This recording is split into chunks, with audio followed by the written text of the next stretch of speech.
তোমার বেস্টির মোবাইলের রিচার্জ যখন শেষ হয়ে যাগা। ওমা রিচার্জ শেষ হয়েছে গা। ব্যাং রিচার্জ আজকে শেষ হইতে হইলো। বিশালার লগে তো আমি 4 দিন ধরে কথাই কই না কাজে লাগা। এটলিস্ট হেতে রিচার্জটা করানোর পরে কাজে লাগা বয়ে থাকতাম। এখন আমি হেতে ভিক্ষাটা কেমনে চাই? কাজ করি মাঠটা দিয়ে কথা কইয়া দেখি। হ্যালো।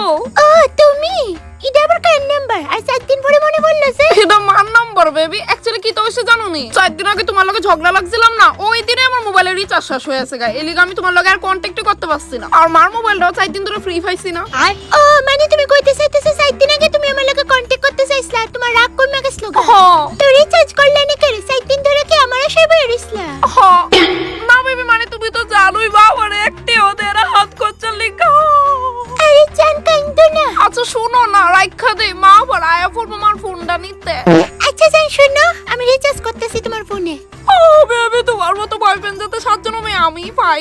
জান আমি তো এটা জানি খুশি যে তোমার এখন আমার উপর একটু রাগ নাই। নাও জান রিচার্জ হয়ে গেছে গা। চল হাত রাখ ফোন বাপ দেখটা। তোর মনে হয় আমার মোটা তো তাড়াতাড়ি ঠিক হইব? আরে জান